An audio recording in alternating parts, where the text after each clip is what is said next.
Getting into my old age at 39 years old. Try not to let things bother me. Just know that I'm ultra soft. And he doesn't shy away from opinion. See Baker Mayfield throw 4 passes, but I get to see this homeless guy return a ball for a touchdown.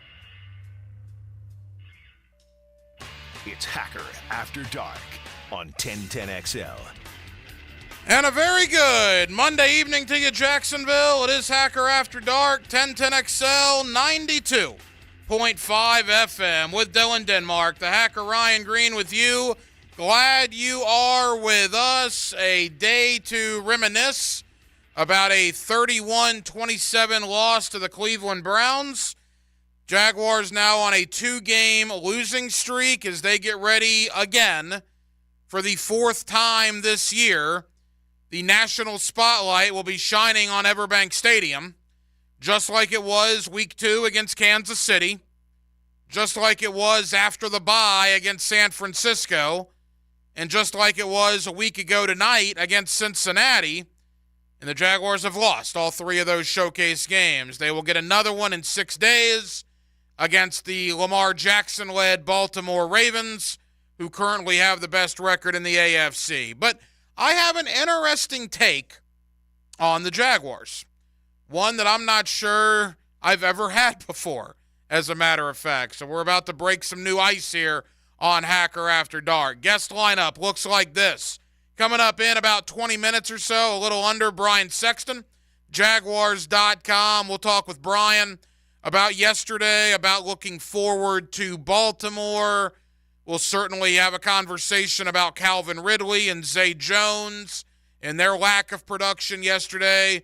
We'll kind of hit it all with Brian Sexton, Jaguars.com. That comes up in about 20 minutes. It is also Monday night, so around here, that means a little Monday night coaching with Campo. My man Dave Campo, former head coach of the Dallas Cowboys. He's our head coach here on Hacker After Dark. He's with us every Monday, and he will join us at the top of the 9 o'clock hour. So hour number 1, almost entirely Jaguar NFL. We will keep you updated. 2 Monday night games tonight. You got Green Bay and the New York Football Giants. You also have Tennessee and the Miami Dolphins. So I would sit back with your feet propped up, listening to Hacker After Dark, and you can watch your arch rival there in Tennessee probably about to get the absolute crap beat out of them by Miami. That's coming up here starting in about 15 minutes. But as we do every night to kick it off here on Hacker After Dark, we give you a big deal of the night and Dylan Denmark. Let's do that right now. Time now for the big deal of the night. What's the big deal? What is the big deal? No big deal. It is a big deal. On Hacker After Dark.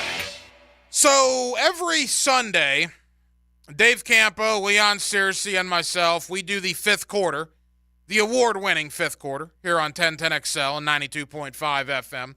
And I love doing that show.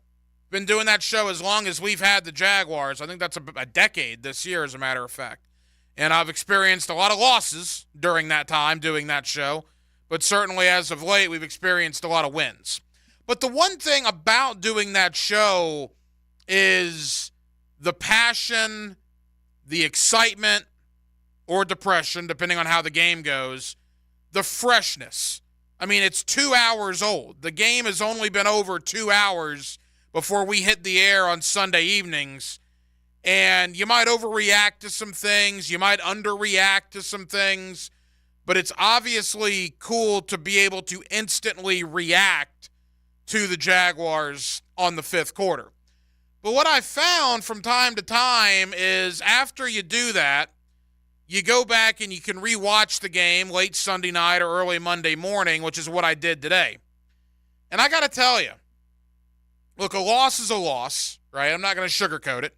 I'm not going to blow smoke at you. That's not what we do here on HAD. Losses sting. Losses stink. There's no question about it.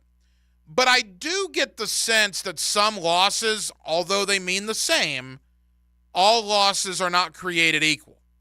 And I think yesterday is an example of that. And quite frankly, I think Cincinnati last Monday is an example of that. The Jaguars played horrible yesterday. Just horrible. 3 interceptions, a fumble that resulted in a touchdown. Cleveland guys were running absolutely wide open in the Jaguars secondary. The Jaguars go off sides on 4th and 6, inexcusably on a punt, turning it into 4th and 1. Cleveland takes advantage and gets a first down. I mean, it was a bad day at the office for the Jacksonville Jaguars. Yet the final score was 31-27. As poorly as the Jaguars played, and they did play poorly, man, they were right there to the bitter end. They were right there until about 90 seconds to go when Cleveland recovered that onside kick. Same thing with Cincinnati. That was a back-and-forth game. Cincinnati, say what you will about Jake Browning being a backup, they absolutely destroyed the 7-5 Indianapolis Colts yesterday.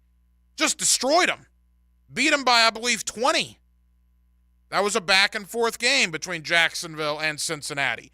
I'm not telling you this to try to make you feel better.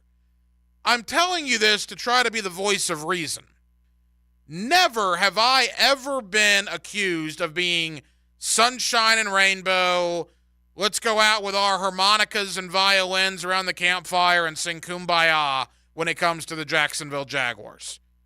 Some fans are, and quite frankly, some of my media brethren, some of my friends here in Jacksonville in the media community are sunshine and rainbows guys, and they know who they are. You probably know who they are.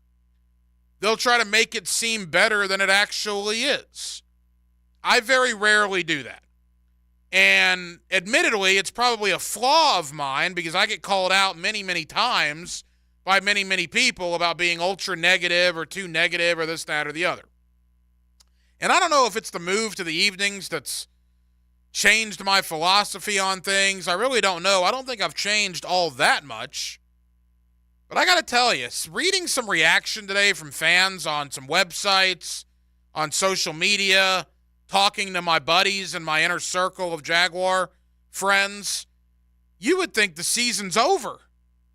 You would think that the loss to Cincinnati and the loss to Cleveland, Jaguars might as well pack up shop and head into the offseason. Guys, they're 8-5.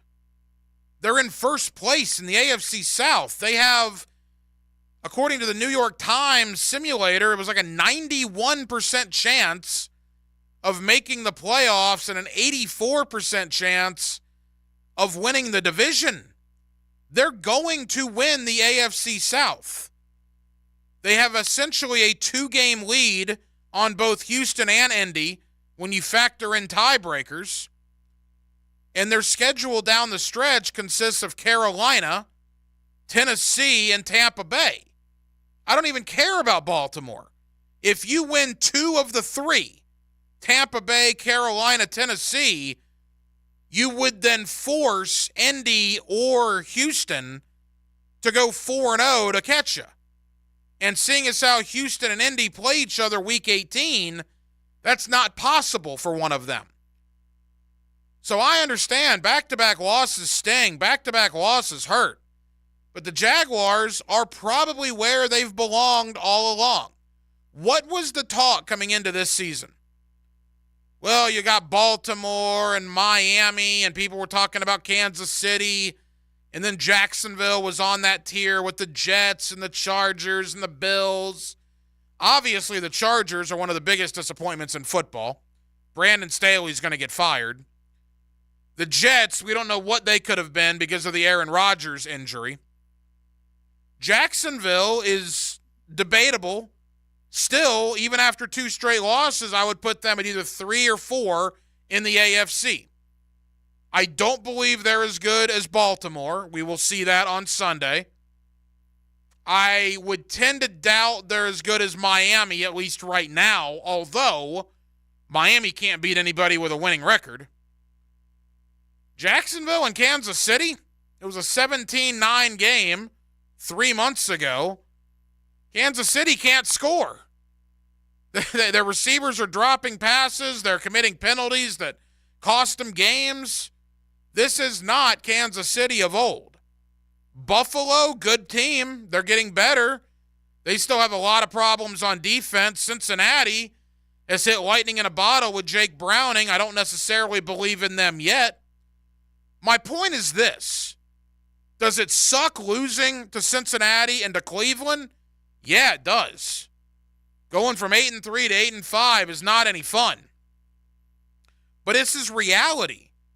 The reality is, coming into the year, we thought Jacksonville was probably third or fourth in the AFC.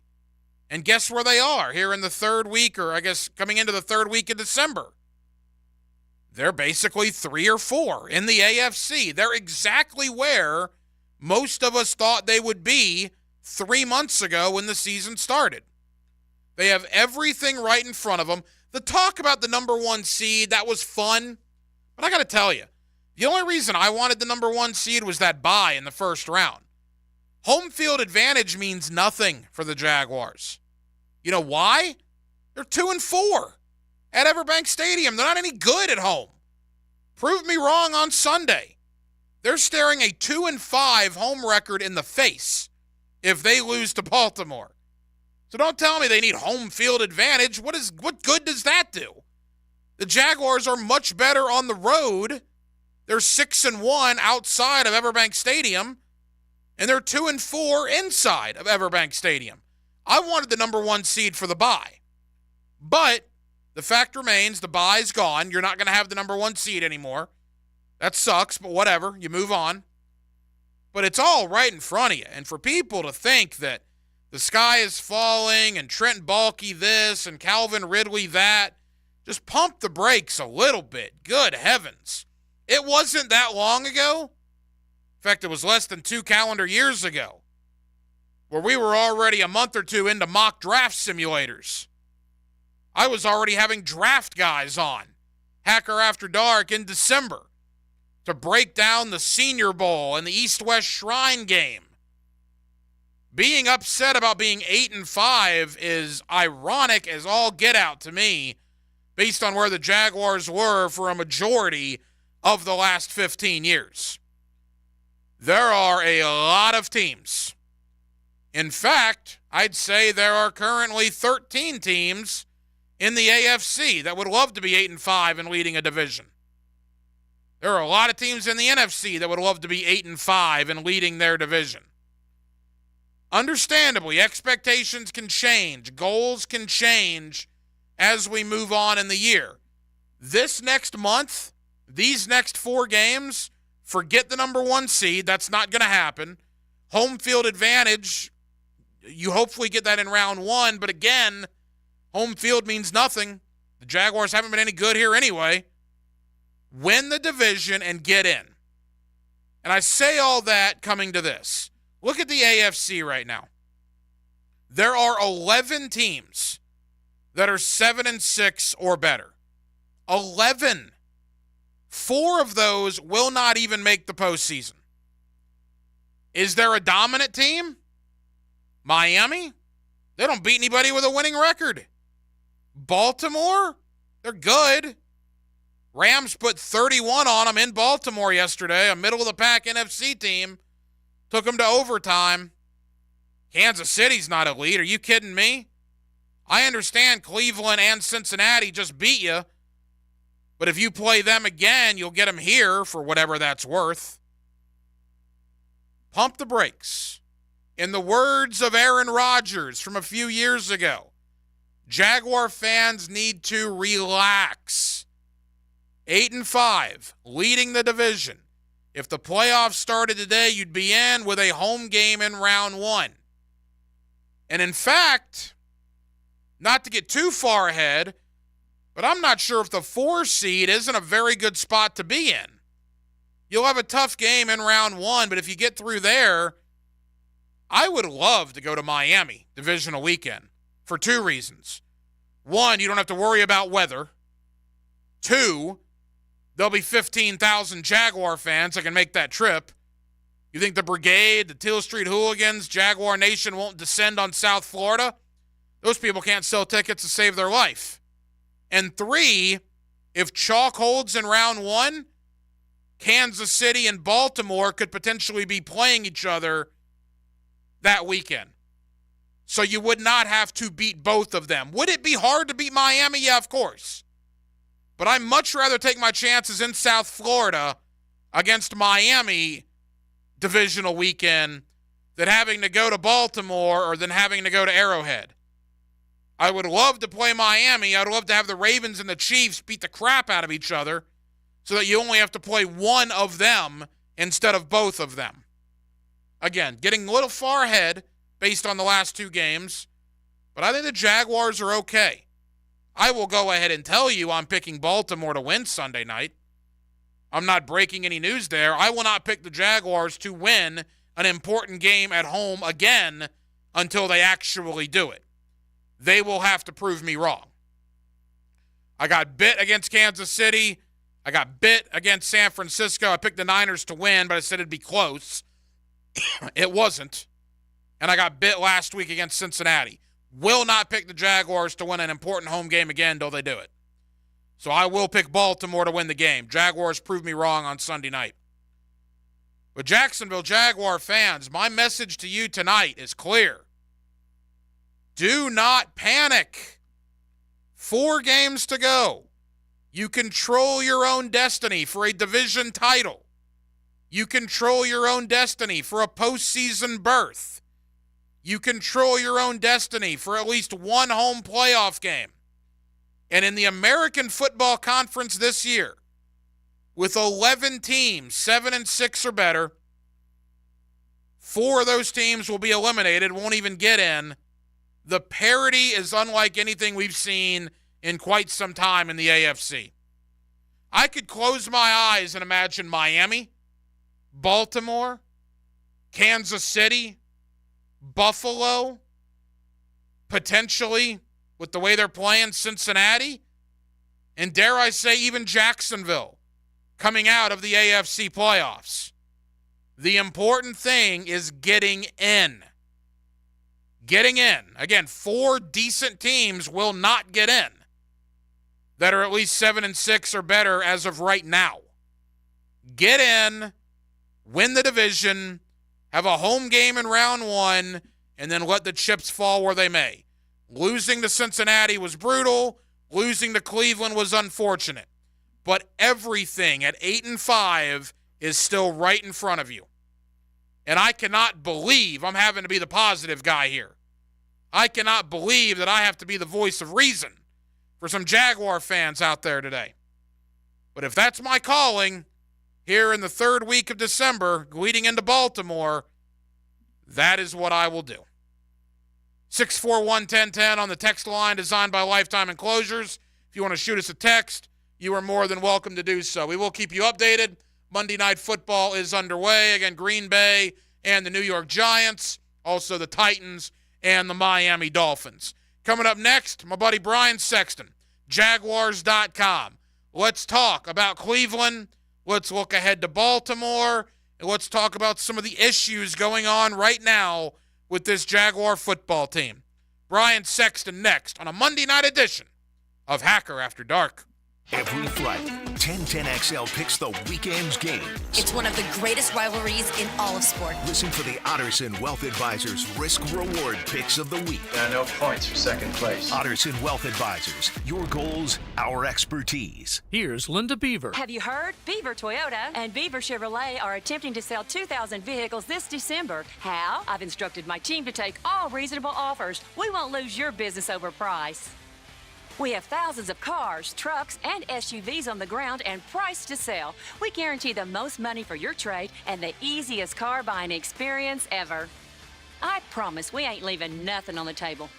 At Beaver Toyota in St. Augustine or Beaver Chevrolet in Jacksonville, we're here to wow you. Hey, it's Matt Hayes. Want even more excitement on game day? Then test your skills at Prize Picks, the best way to win big on fantasy sports. Just select 2 or more players, pick their projection for a wide variety of statistics, and place your entry. Simple. You can turn $10 into $250 just like that. With pro and college basketball season here, you can now pick combo projections from the Specials League. For example, this week I had Dallas quarterback Dak Prescott to throw for less than 281.5 yards against Seattle, and Lakers big man Anthony Davis to score more than 23.5 points against Detroit. Now listen to this. PrizePicks is the only daily fantasy sports platform with an injury insurance policy. so your entries stay in play even if one of your players gets injured. Take your game day experience to the next level with Prize Picks. And right now, when you go to prizepicks.com/1010XL and use the promo code 1010XL, Prize Picks will match your first deposit up to $100. That's right, $100. Prize Picks, daily fantasy sports made easy. The year is almost over. Do you need cash for the holidays or want to be credit card debt-free for the new year? Call Loan Pronto today. Their Express Equity line of credit can get you $20,000, $50,000, $100,000 in as little as 5 days. Listen, if you have a ton of equity in your house, and Loan Pronto can help you turn that equity into cash. You can access up to 95% of your home's value. Use the money to pay off all your credit cards, pay off personal loans, or start that home improvement project. You can get the money you need now and still keep your primary mortgage intact. So your 3% rate, it's protected. And with Loan Pronto's Express Equity Line program, 90% of the time, there's no need for an appraisal. So you can get your money super fast. Get the holiday cash you need or pay off all those credit cards before the new year. Get yourself on solid financial footing before the year ends and call Loan Pronto now. 904-999-1508, 904-999-1508 or loanpronto.com. Equal Housing Lender, NMLS 1661781, subject to lender approval. The last thing you want to be dealing with this holiday season is a septic emergency. Plan ahead and schedule to have your septic tank pumped out now. Our wonderful team at Duck Duck Rooter Plumbing and Septic Services is standing by and ready for your call. We'll get your septic tank pumped out right away, giving you one less thing you have to worry about this holiday season. Check out our reviews online and give us a ring today. 904-862-6769. That's 904-862-6769 or duckduckrooter.com. This date in sports history is brought to you by Southeast Orthopedic Specialists. On December 11, 1966, Philadelphia Eagles' Al Nelson sets NFL record by returning a missed field goal by Lou Groza 100 yards. The Jaguars are in the home stretch of the regular season as they go head-to-head with the Baltimore Ravens December 17th. This Sunday night football matchup is sure to excite as you help us teal out the stands. It's also our Inspire Change game, where fans can learn about our involvement in police community relations, criminal justice reform, and more. Go to jaguars.com/tickets or call 904-633-2000. We'll see you for Sunday night football, Jaguars fans. Hi, this is Dave Barker. Multi-unit hair grafting is now available at IHRS and can give you 3 times more hair in one procedure over a traditional hair transplant. Multi-unit hair grafting gave me more hair in one procedure and within my budget. You can grow your hair back with this exclusive new procedure. Call for a free evaluation. Call IHRS 904-777-IHRS 777-IHRS 777-4477. Do you love sports? Do you also love wings? Enjoy the best wings in Jacksonville in Miramar, Mandarin, and Oakleaf at Players Grill. Watch your favorite teams and enjoy burgers, pizza, salads, and of course, wings. Players Grill, where the neighborhood meets. E.T. here, Brackish Vodka, Jacksonville produced and distilled. A gluten-free corn-based vodka is the smoothest vodka you've ever had. Because it's mineral salt filtered after being distilled 5 times, you get the smoothest vodka on the market. And it's made right here in Jacksonville. When you drink gluten-free Brackish Vodka, you are supporting a local business and not a business based in Texas. Taste why 9 out of 10 people pick Brackish Vodka in a blind taste test. Drink like a local. Drink Brackish Vodka. Men suffering from ED or PE, you'll see instant results on your first visit at Prime Men's Medical Center. For a limited time, your initial consultation and first treatment are totally free. You'll even get a gift that enhances performance in the bedroom. Call 904-664-8217. 1010XL is presented by Farah & Farah, exclusive injury law firm of the Jacksonville Jaguars. Protecting you and your family. Call 396-5555. Jacksonville. Let's ring up another guest on the All-Pro Roofing phone line. Back here on 1010XL and 92.5 FM in the city of Jacksonville. It is a Monday evening, and we are glad you are with us. The Jaguars now 8-5 after yesterday's loss in Cleveland as they set their sights on Sunday Night Football when they welcome in Lamar Jackson and the 10-3 Baltimore Ravens. With that, let me welcome in my friend Brian Sexton, Jaguars.com, always kind enough to join us here on 1010XL in Jacksonville. Brian, how you doing?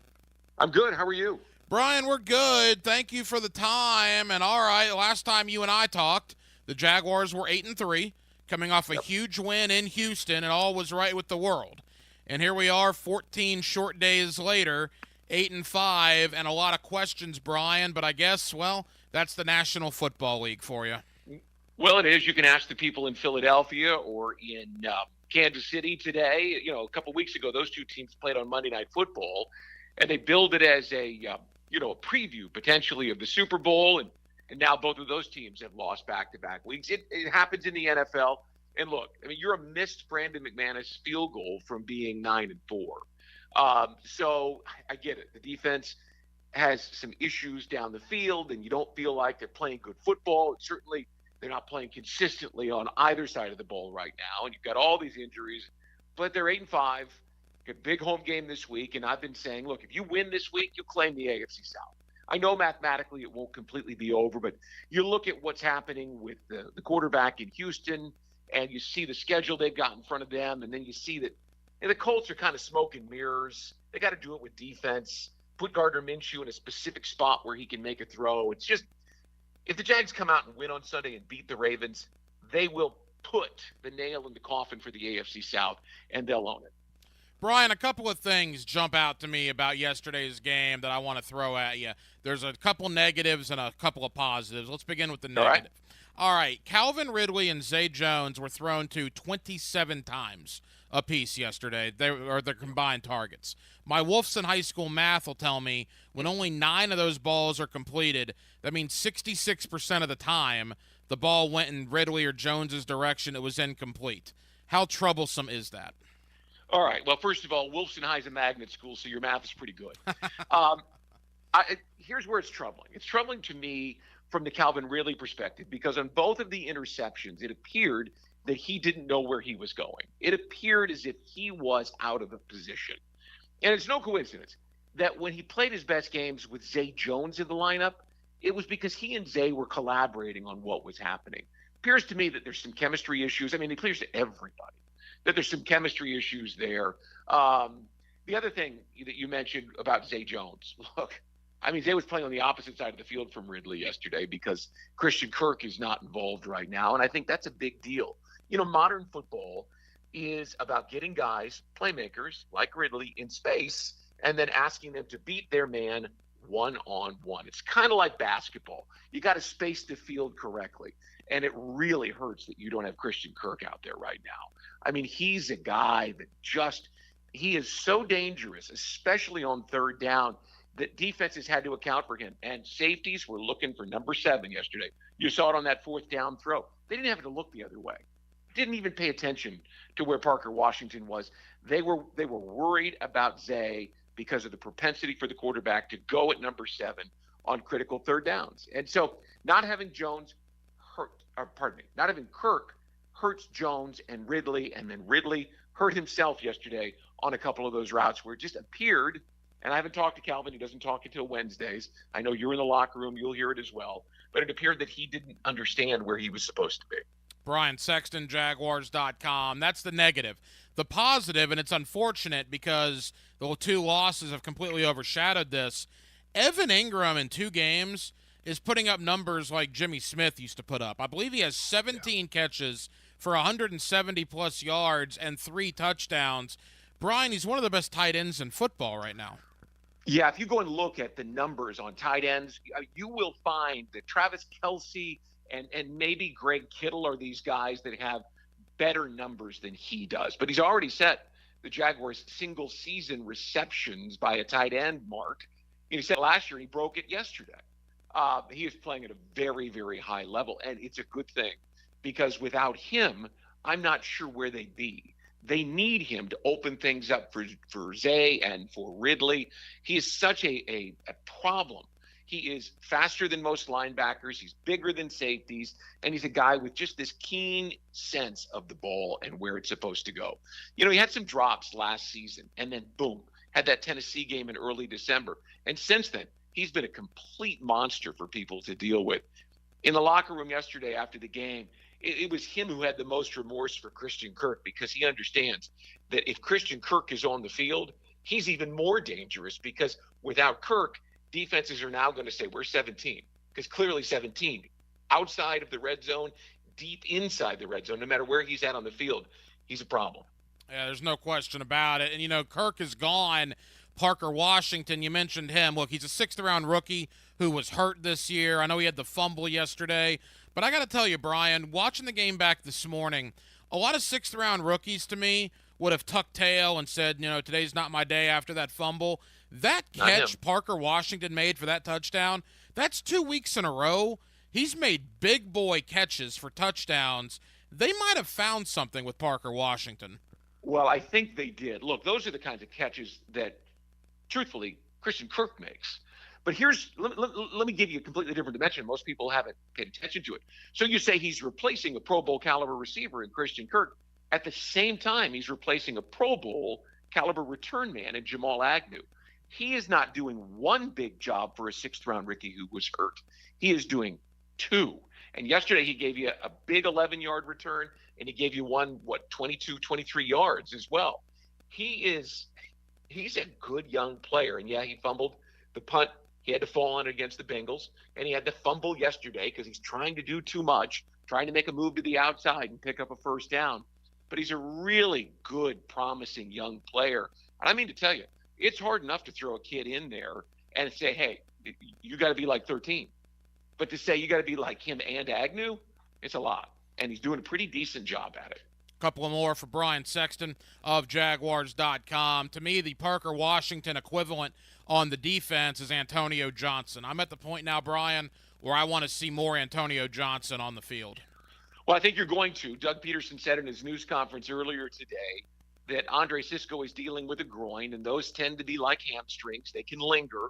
So I don't know that you're going to see him this week. Obviously, we're early, and that can change. Johnson's a guy that they drafted, knowing there's only one more year on Rayshon Jenkins' contract, and that Rayshon is going to get to the other side of 30 here. He was drafted to be on the field with Andre Cisco. I mean, that's your safety tandem going forward. And you saw him on that blitz. And, I don't know whether people realize he's 6'3", and he's a 200-pound guy who plays big and long. And he's trying to figure it out. He's missed a bunch of time with a hamstring injury that he suffered in training camp, but he's starting to make his presence felt. Had a couple of passes where he was in on it, had a couple of big plays yesterday that weren't quite as big as the sack strip, but still in their own right. At the moment he made them, the Jaguars defense really needed them. You're going to see more from him, and I think as you see more from him, you're going to understand the vision for what that safety tandem should look like going forward. And, Brian, look, I'm never going to be confused for being the most positive guy when it comes to the Jaguars. Goodness knows I get a lot of grief from people. I've got that role. Exactly. I've got that role covered, yeah. You get a lot of grief saying you're too negative, this, that, and the other. But I got to tell you, in watching the game back yesterday or this morning and even back to last week against Cincy, 2 losses, and that sucks, and there's no sugarcoating that. But without Kirk, Kirk played one play of the last 2 games. The offense has scored 58 points. And yesterday, they turned it over 4 times. They left Cleveland tight ends wide open where they could fair catch touchdowns. The team played awful, and yet it's 31-27 against a Browns team that was 5-1 at home going into yesterday's game. Point being, I think you're going. They did not. They lost, but there is still things to be positive about. I was going to say, I think you're going down the right road here. Just consider for a moment that they were playing with a quarterback that none of us thought was going to play. They've got no practice time whatsoever, who had the backup to the backup to the backup, right? Walker Little is the backup, and 2 levels down the depth chart, you had Blake Hance trying to block all-world Myles Garrett, and he didn't do a bad job.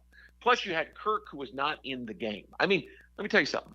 For them yesterday to make it a 4-point game, having turned the ball over 4 times, that says something about the way that this team is coached and plays. They have a lot of ground to make up. They had a lot of mental mistakes. They shot themselves in the foot over and over and over. But it is not a stretch to say that if they only turned the ball over twice yesterday, they might win with all those injured players on the sidelines and a lot of backups out there. There's a lot of reason to think that this team still has an opportunity to make some noise in the postseason. 4 games remain. I said if you win this one on Sunday, you're going to have a home playoff game. It's tough right now because you have back-to-back losses. But if you just take a deep breath and look at some of the things from a big macro perspective, which, to be completely honest with you, it's tough to ask fans to do. It's tough to ask them to see all the little things week in and week out.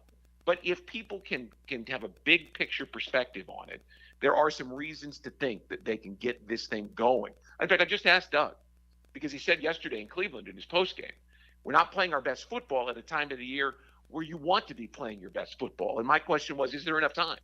With 4 games left, can you get to a place where you're playing good enough football to make some noise? He said, absolutely. But we can't hurt ourselves with the mental mistakes, the penalties, and the turnovers that we have the last couple of weeks. And I look at the AFC as a whole, and I know a lot of media markets are probably saying the same thing we are, and that's fine. There's 11 teams that are 7-6 or better right now in the AFC.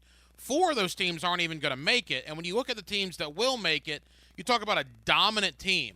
Well, probably the most dominant is the team coming in here on Sunday in Baltimore, and yet they were an eyelash away from losing at home to a middle-of-the-pack NFC team in the Rams yesterday. So I think getting in, Brian, anything can happen because Kansas City is not Kansas City anymore.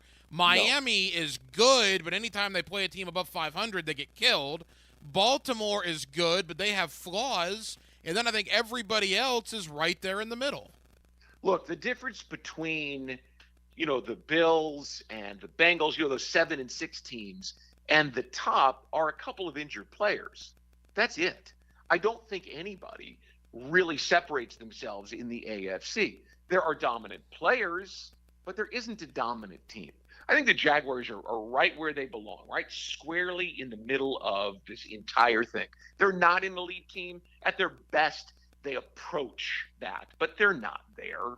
They've got a ways to go on the back end of the defense where they're injured and they're giving up too many yards, too many big plays, too many broken plays. A couple of those touchdowns yesterday were just ridiculous. Guys being out of position or not even seeing where they were supposed to be in the case of Njoku's 2 touchdowns and David Bell's. They got to clean some things up. But are they squarely where they belong? Yeah. I think maybe they'd be a game better. Maybe they'd be 9-4 and a little bit more cushion. But they're a team with some injuries. They're a team with some flaws. And as you just mentioned, if you get there, if you get a game that matches up with you at home, well, all right, game on. The 96 Jaguars. And I know people are going, there's the old man again, going back to 96. But they were 4-7. And they got hot. They were playing good football in December, and then they got some matchups that worked for them. They were able to take advantage of and got to the AFC Championship game. Could this team? Yeah, absolutely. Will they? Stay tuned.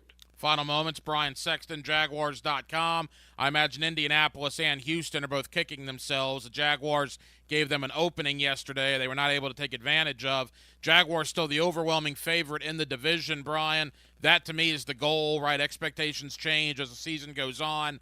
To me, the next month is all about winning the division and then letting the chips fall where they may. And that brings me to Baltimore. You and I sat here 14 days ago talking about the national TVs are back. Cincinnati, Monday Night Football, another opportunity.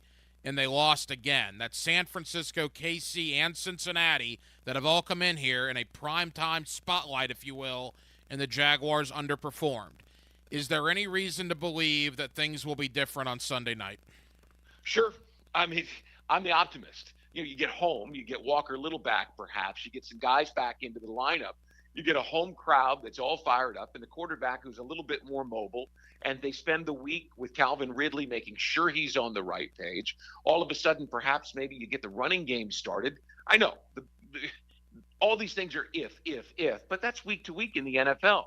If things work out, if you have a good week on the practice field.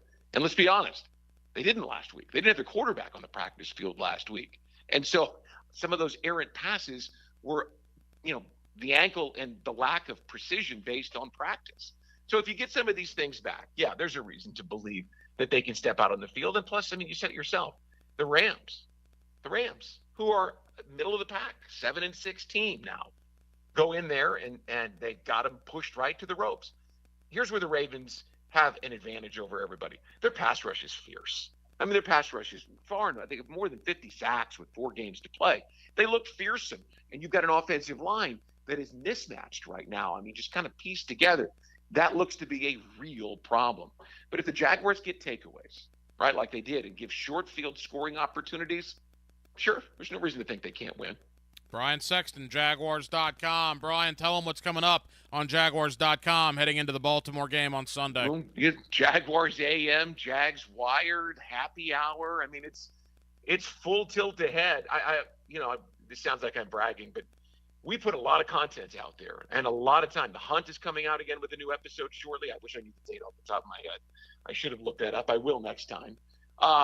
There are a lot of cameras and a lot of microphones in this building, and Doug Peterson is very, very receptive to us telling the inside story of the team, and we do that, I think, as well as any team in the league. So if you want to know the story from a first-person perspective, the Hunt does it as well as anyone in the league.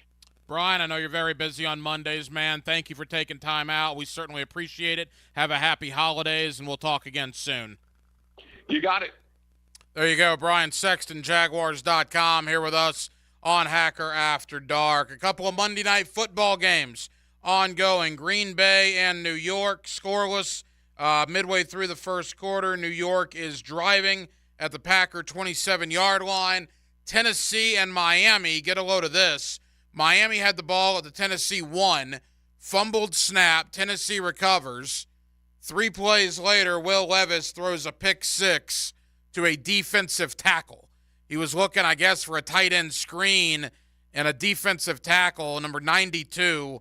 I'll get his name here in a moment, but a guy that doesn't normally touch the football, let's just say that, found his way into the end zone. So Miami, a 7-0 lead over the Titans. 7 minutes to go first quarter. Green Bay and the Giants are scoreless. We will keep you updated. Coming up next, we'll go around the National Football League. Also in about 20 minutes, it is Monday Night Coaching with Campo, as Dave Campo, former head coach of the Dallas Cowboys, will make his weekly appearance. A lot to do. Hacker After Dark rolls on here on 1010XL and 92.5 FM. 1010XL puts the ball in play-by-play. Kick on the way! Impeccable today. From way downtown. That ball's ripped. For play-by-play, it's 1010XL. Salvatore's Pizza coming to Jacksonville. Salvatores.com. If you're looking for exterior solutions that provide you reliability and durability, it's time to call Armor Guard Exteriors. Whether you need seamless gutters or gutter protection, hurricane products, impact windows, glass lanais, or retractable awnings and screens, we've got you covered.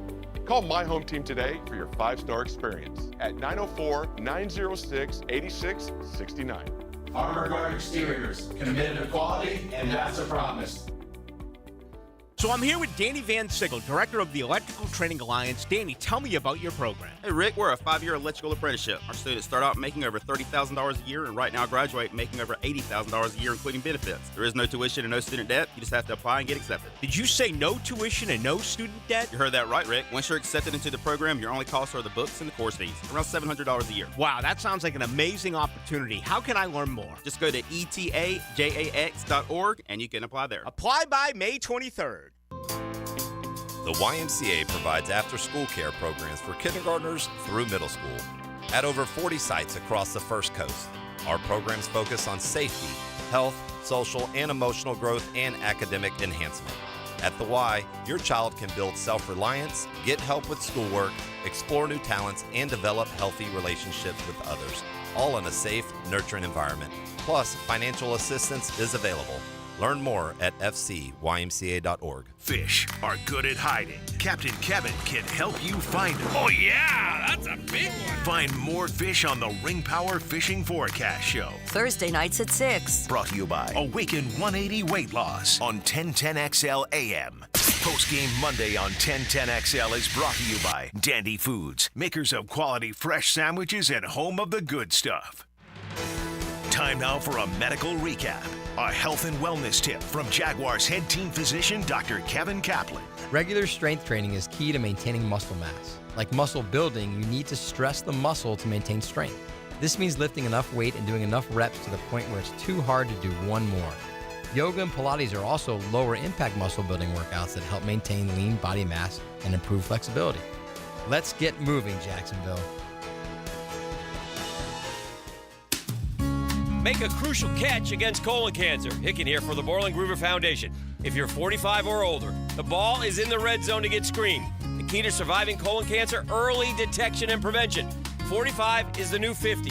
Get screened for colon cancer now. The Borland Groover Foundation is a nonprofit organization devoted to building a healthy and equitable community that is free from colon cancer. Visit BorlandGrooverFoundation.com for more. Here's your 1010XL community calendar of local events and nonprofit groups helping people here at home. Canines for Warriors provides veterans with lifelong companions in one of their highly trained service dogs. If you know a veteran who could benefit from a companion or simply want to support, visit caninesforwarriors.org. Your love can give pets a purpose. To adopt a loving animal from the Jacksonville Humane Society, call 725-8766. Having a mentor can positively change a young life right here in Jacksonville. It only takes 4 to 7 hours a month to be a big brother or big sister and change a life forever. Become a big today at bbbsnefl.org. There's a critical need for all blood types. Please consider donating to a local blood donation center. If you could benefit from a grief and loss support group, call Haven Hospice at 279-1677. You can find out how to share your community event at 1010XL.com. Hey folks, Dave Binion with Zero Res. I asked my wife what she wants for Christmas, and she said the same thing she does every year. She wants a clean home full of family and friends. That means the carpets, the tile and grout, the large oriental rug in our family room, and the huge sectional sofa that everyone loves to hang out on all need a good Zero Res cleaning. Give Zero Res a call and get your carpets cleaned for only $49 a room, and get your tile and grout cleaned for 25% off. Zero Res spelled forward or backwards, it's the right way to clean. Superior Fence and Rail knows about exceptional customer service. From the first call to the final inspection, Superior's team provides first-class care with great communication, friendly installers, and quality fence products. There's a reason why Superior is the top-rated fence company in Jacksonville. So get off the fence and call Superior Fence and Rail for your new fence today. When you're on the fence, about a fence, SuperiorFenceandRail.com. David here with Royal Pest Services. Here's a special message from our president. Thanks, David. This is Jordan Harrington, president of Royal Pest Services. We'd like to thank everyone who has trusted Royal Pest for their pest control needs this year. Wishing all a very Merry Christmas and a Happy New Year from the Royal Pest family. 1010XL is presented by Farah and Farah, exclusive injury law firm of the Jacksonville Jaguars. Protecting you and your family. Call 396-5555. Jacksonville. Hey, yeah, I want to shoot, baby, shoot. Hacker After Dark on 1010XL. With Dylan Denmark, the Hacker Ryan Green with you, 1010XL, 92.5 FM. Coming up at the top of the 9 o'clock hour, Monday Night Coaching with Campo, as my buddy Dave Campo will make his weekly appearance here. Also in the 9 o'clock hour, Bill Bender, national college football writer for the Sporting News. We'll talk Florida and everything going on down there with the Gators. Obviously, the Florida State fallout from not making it into the playoff. And we will talk about the college football playoff, as believe it or not, bowl season is set to begin coming up here on Saturday, and bowl season will run this Saturday up until the national championship game, January the 8th. A couple pieces of business to discuss. Monday Night Football, Miami still up 7-0 on Tennessee, although a lot of Miami players have been banged up. In fact, Tyreek Hill is being looked at right now. He's getting up very gingerly on the sideline, appears to be okay, but Tennessee is certainly laying the lumber to the Miami Dolphins. In fact, Tyreek Hill is limping a little bit coming off the field. We'll keep you updated on that. He's walking off under his own power, but you can certainly see a limp there. But again, Miami 7-0 on the Titans. I believe they are still scoreless in the other Monday Nighter, Green Bay and the New York Football Giants. So yesterday in the National Football League, a couple of things really stood out. Number one, obviously Buffalo and Kansas City last night. The Kadarius Toney penalty, which was absolutely a penalty. But I got to tell you, there's trouble in paradise in KC. You saw Chris Jones get into it with his defensive line coach in the middle of the game. Mahomes lost his mind on an official. And Patrick Mahomes, that was a bad look last night. I don't know if you guys saw the video. I'm sure you did if you were on social media today. Josh Allen came over to him after the game, as players do, to shake hands and, congratulate each other, whatever. And Mahomes congratulated him, but then kept going on about that penalty, about, blankety blank this and blankety blank that. And you could tell Josh Allen was a little stunned. I was like, wow, all right. And that's just a bad look for Mahomes. To me, it came across Mahomes being kind of a spoiled brat a little bit. Think about all the calls that have gone Kansas City's way since he arrived there and that dynasty has begun at Arrowhead. And the referees got the call right. He was complaining about nonsense because the call was right. Kadarius Toney was lined up offsides. That was factual. Now, it took away probably the play of the year in the NFL and what would have been one of the great plays in recent NFL history, but it was a penalty, so I don't blame the refs at all. And Kansas City now at 8-5, they've lost 3 games at home, and they will not have the Arrowhead Invitational. The AFC Championship game has jokingly been referred to as the Arrowhead Invitational because I think it's been there like 5 or 6 years in a row. Not this year.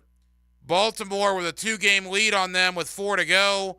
Miami potentially will be a game up on them after tonight.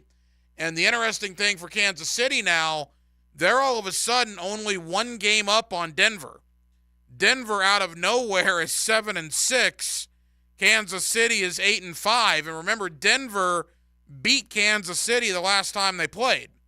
So the Chiefs now have some work to do just to win their own division and get ready for the postseason. Kind of similar to Jacksonville, right? Speaking of divisions in the AFC South, the Jaguars got some luck yesterday. Indianapolis was bad in their loss to Cincinnati. Long time coming. I think Indy's played above where they should be. No offense to Gardner Minshew. You guys know I love Minshew.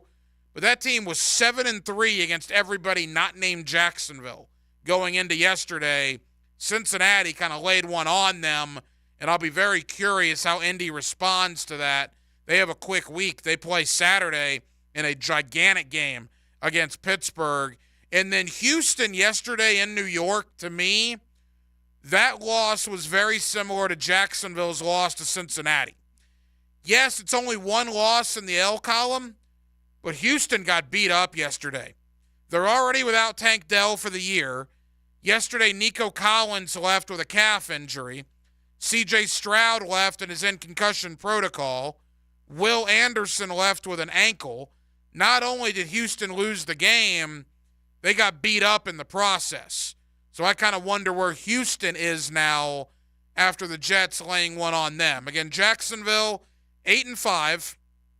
Both Indy and Houston 7-6. But again, that's sort of irrelevant. With tiebreakers, the Colts have to finish with a better record than Jacksonville. They can't finish tied because Jacksonville has the tiebreaker. They beat them twice. So the Jaguars are 2 games up on Indy with 4 to go. Houston, it's a similar story.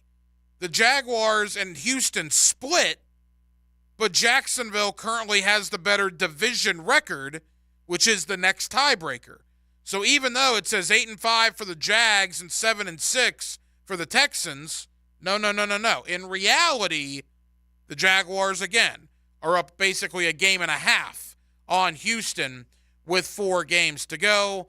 If the Jaguars take care of business at home against Carolina, if they split Tampa and Tennessee on the road and finish 2-2, they're going to win the division. I'm very confident 10-7 wins this division. Hopefully they do better than that. But at 10-7, you would then force Houston or Indy to have to go 4-0 from here on out. And, of course, they play each other Week 18, so that's not possible for one of them to do that. A lot of football left, but the Jaguars in a very good spot in the AFC South. Quickly, Denmark, I haven't spoken to you since the high school finals on Thursday and Friday. Unfortunately, all three of our area teams, St. Augustine, Bradford County, and Mandarin, all lost in the state championship game. Unfortunate ends to their year, but terrific years nonetheless for those three programs. Yeah, all three teams did really well this season. Mandarin, Bradford, and St. Augustine. St. Augustine was the closest one, lost on a game-winning field goal. And big shout-out to Bradford. They brought, I believe, the most fans, and I don't think it was close, out of the entire three-day weekend. So shout-out to all the teams. They came up short, but it was a good season for all of them. High school football officially in the books for 2023. We will reconvene on that when spring football begins in mid to late April. Green Bay has scored. Jaden Reed, a 16-yard touchdown run. Green Bay 7-0 on the Giants late in the first quarter. Coming up next, more on the National Football League, more on the Jaguars and their loss yesterday, and a look ahead to Baltimore on Sunday night with Dave Campo, the former head coach of the Dallas Cowboys. It's always Monday night coaching with Campo here on Hacker After Dark. He joins us next. It's a Monday night in Jacksonville, Florida with Dylan Denmark, the Hacker, Ryan Green with you, and Jacksonville. We are glad you are with us. 2 hours spent on two things: your Jags and the rest of the NFL with Mike Dempsey and Fat Tony. Jaguars Today from the Jacksonville Orthopedic Institute studios. Every weekday from 10 to noon on 1010XL. Oh, the holidays. Sitting around the house, sharing stories and relaxing with family. There's nothing like the holidays. Don't ruin your holiday season with a septic emergency. Plan ahead and get your septic tank pumped out now. Duck Duck Rooter Septic Services can be there this week. Go ahead, give Duck Duck Rooter a call and relax. When you're stuck, call the duck. DuckDuckRooter.com.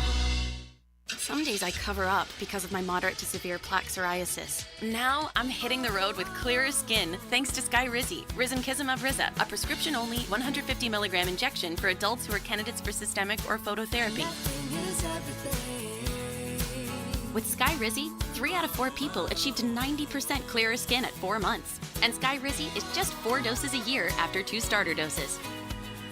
Don't use if allergic to Skyrizi. Serious allergic reactions and an increased risk of infections or a lower ability to fight them may occur. Before treatment, your doctor should check for infection and tuberculosis. Tell your doctor if you have an infection or symptoms such as fever, sweats, chills, muscle aches, or cough, or if you plan to or recently received a vaccine. Thanks to Skyrizi, there's nothing on my skin, and that means everything. Ask your doctor today about Skyrizi, the #1 dermatologist-prescribed biologic in psoriasis, and visit Skyrizi.com or call 1-866-SKYRIZI to learn more. The Jaguars are in the home stretch of the regular season as they go head-to-head with the Baltimore Ravens December 17th.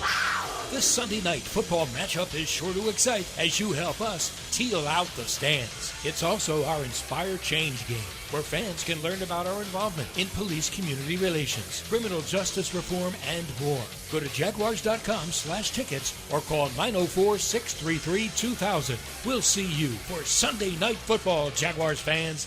Now is the perfect time to make sure that your roof hasn't been damaged after storm season. Schedule a complimentary roof inspection with Universal Roof and Contracting. And right now, get 15% off your roof replacement and repairs. Plus, flexible financing options are available. This offer expires December 31st and restrictions apply. Universal Roof and Contracting, proud partner of the Jacksonville Jaguars. License number CCC 057165, CBC 1258484. UniversalRoof.com. Come to Monahan Jewelers' 46th annual holiday sale now with up to 30% off on GIA certified diamonds and up to 40% off our entire store. Certified diamonds, gemstones, engagement rings, diamond studs, designer brands. We're not a big box store. We're your local family jeweler with an amazing hand-picked inventory for every budget. And with interest-free financing, enjoy beautiful jewelry with a low monthly payment. Support your local family jeweler this Christmas with up to 40% off our entire inventory. Monahan Jewelers in Atlantic Beach. Open 7 days a week in December. Home of the Jacksonville Jaguars. WJXL AM Jacksonville Beach. WJXL FM Jacksonville Beach. This is Keith Catlin for Catlin Truck Accessories, and we are so blessed to be in business for over 100 years. Over 100 years of the best product and customer service means you can count on Catlin. From roll and lock bed covers to Lear toppers to cam locker toolboxes, Catlin Truck Accessories has you covered when it comes to your truck or van.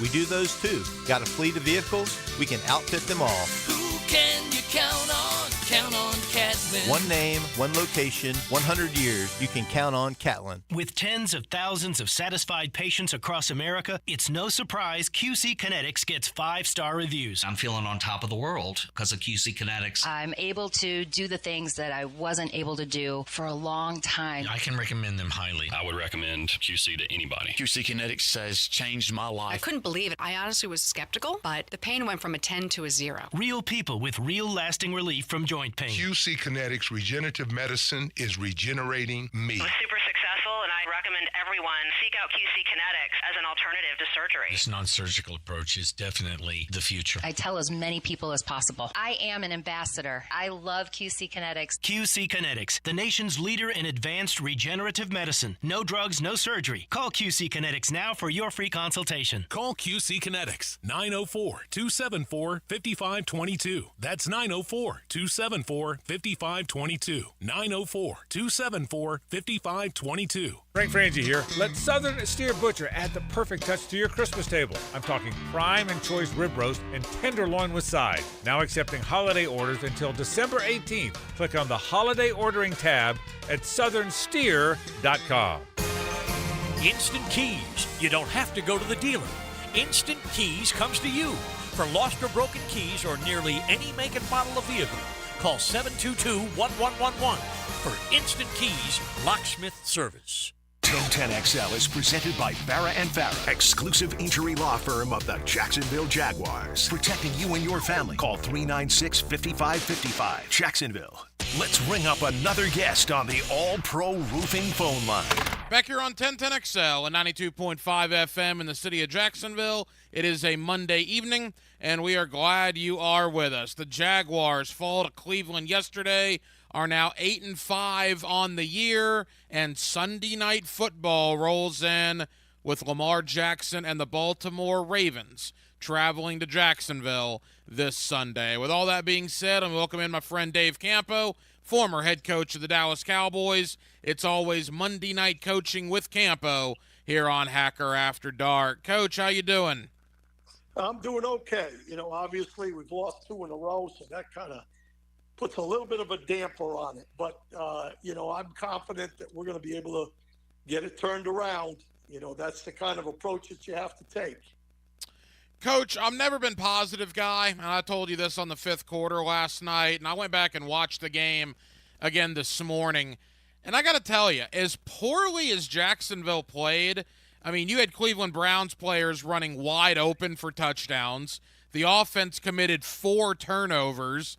I mean, it was a cluster you-know-what at times, and yet it's 31-27 with an onside kick with 1:40 to go. I mean, the Jaguars were there despite playing horribly for a majority of that game. Yeah, I think, after watching it again, a lot of times on the 5th quarter, you have a little problem because, everything that sticks out to you is negative, when you don't win. And so, we're a little bit hard, I think, on the team itself in that situation. After looking at it again, there were a lot of good things that happened in the ball game, especially defensively. I kind of jumped the defense a little last night in the 5th quarter, but I'm telling you that they played well in the first half, with the exception that they busted 2 coverages.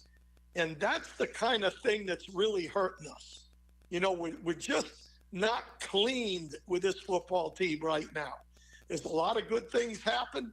We got them out on 3rd down a bunch of times, but when in critical situations, we've made too many mistakes. And that's really what is hurting us right now, whether it's focus or whether it's preparation, receivers not running the right route. The quarterback wasn't great yesterday.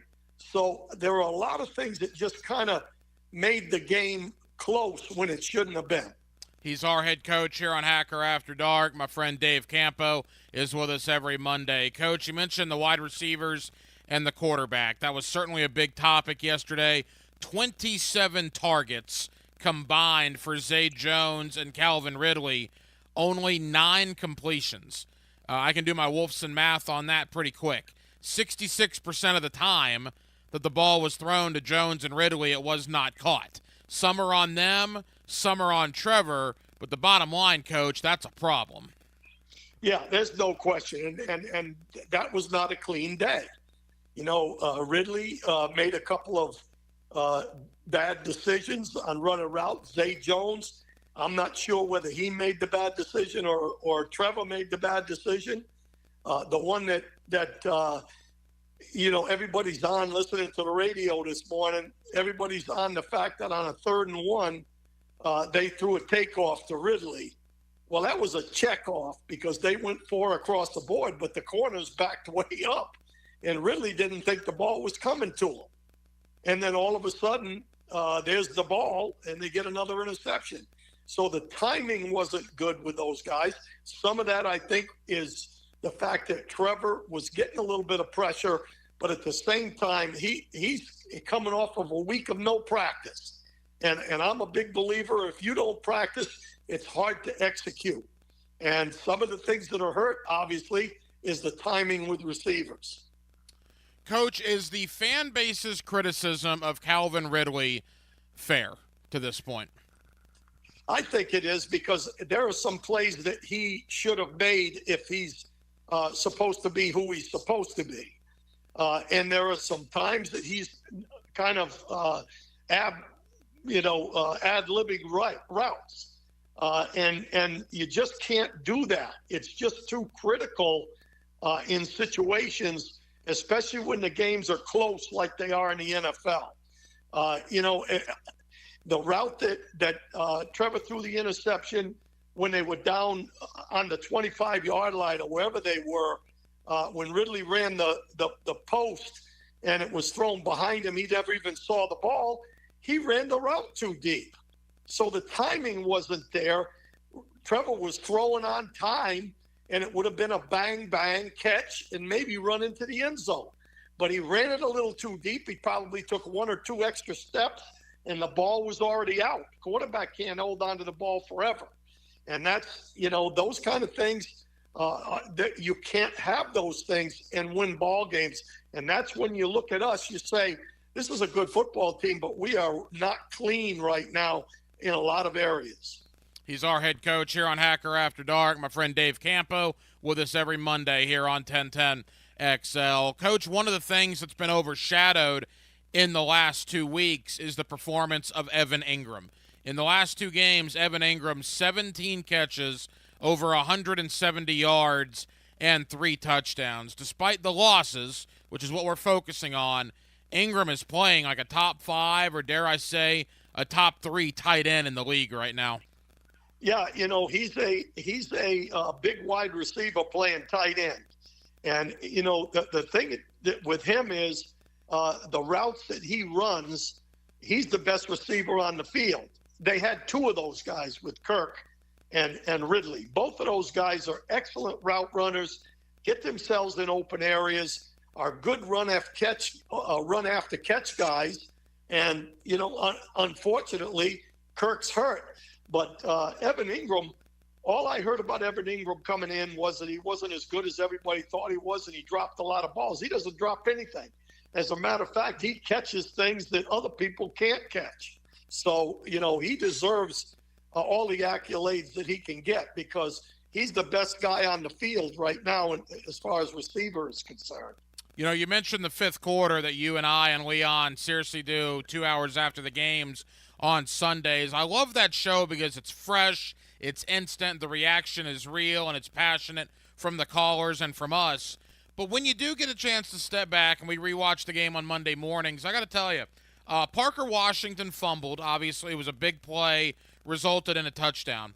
But for a 6th-round rookie who's been thrust in there to come back and make that touchdown catch that he made in the 4th quarter, Coach, that was a big boy catch. I mean, he's now made 2 what I would call big boy catches for touchdowns in back-to-back weeks, they may have found something in Parker Washington.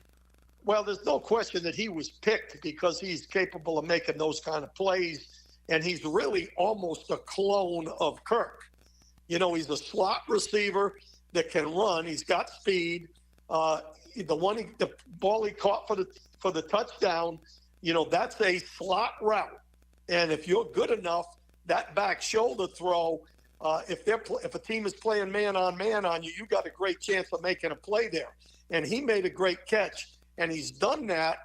He just doesn't have enough experience yet. And, you know, being injured, he didn't get as many reps in practice over the course of the entire season. He's one that really, that's a keeper, in my opinion. He's a guy that can play the slot, can do a bunch of things, can be a returner. That was a good pick, in my opinion. Couple of more for head coach Dave Campo. You mentioned earlier, Coach, maybe you were a little too hard on the defense last night. After rewatching the film, what's your thought on the defensive performance from yesterday? Well, first of all, there's no excuse for the two plays that they busted. You know, the one was they went into only two safeties in the game and 3 linebackers and 6 linemen, including the 2 outside rushers. When Cleveland went into the big package with all the tight ends and a fullback in there, nobody covered Njoku. He just ran right straight down the field. There was nobody covering him. They had no free safety. So that's ridiculous. If somebody made a mistake, somebody had him man-to-man, and they didn't cover him, whether it was the outside guy coming by mistake or whether he had him and the linebacker, Lloyd, had him. One of them busted.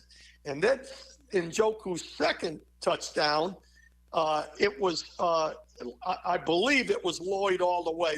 They ran a zone pressure from the strong side, and I believe he was supposed to slide into the middle of the field, and he didn't, and Njoku was wide open on the crossing route. And then Cisco missed the tackle. But the rest of the ball game, you know, they made 2 critical turnovers. The first 2 touchdowns Jacksonville got were after turnovers inside Cleveland territory. So overall, during the course of the ball game, they played probably well enough to win, but those 2 mistakes cost us the football game, in my opinion. You know, you take a deep breath. Hard to believe there are still 4 games to go. We have another month of the season. It is truly a marathon now in the National Football League. And when you take stock of the AFC, Coach, Miami's playing right now against Tennessee. We'll see what happens there on Monday Night Football. But there are 11 teams in the AFC that are 7-6 or better. 4 of those 11 will miss the playoffs entirely, which is crazy. The other 7 will get in. I'm not sure if there's a dominant team. I mean, Baltimore, I guess, but they struggled with a middle-of-the-pack Rams team yesterday and had to win on a punt return in overtime. I guess my point is, in the AFC this year, maybe more so than at least in the last couple of years, just getting in gives you a shot, because I'm not sure if there is that dominant force this year in the AFC. Well, the interesting thing is, to me, it's one of 2 things. Either there's a lot of parity in the AFC, or there's a lot of mediocrity in the AFC. I'm not sure right now, because when I look at the Dallas Cowboys right now, and I look at San Francisco in the NFC, those guys are battle-tested, and I think they're probably the best 2 teams in the league. And now on the AFC side, you said it, you know, Baltimore struggled. That's kind of the NFL. You know, parity is the key in the NFL. And, you know, anything can happen down the stretch here. You know, you got guys that are 7-6, but when you look at last year, you know, we won the AFC South with a 9-8 record. And that we probably might not have made the playoffs if we didn't win the division. So, you know, the AFC is a tight-knit group right now. To have 11 out of that group in the playoff picture is insane. Wrapping things up with head coach Dave Campo, Monday Night Coaching with Campo here on Hacker After Dark. Coach, that brings us to now the future. 4 games to go, beginning with Baltimore on Sunday night. We'll get there in just a moment. But the goals change, right? The season goes on. The expectations change. Number 1 seed is over, which I wanted the bye from that. As far as home field, they've been terrible at home. I don't really know how much that helps them, but certainly the bye would have. That's not going to happen now. To me, it's very simple. Win the division. Win the division, get in, guarantee yourself 1 home playoff game, and let the chips fall where they may. And the good thing for Jacksonville, Coach, based on tiebreakers, is they are still the overwhelming favorite in the AFC South. Yeah, we obviously control what's going to happen here in these last 4 ball games.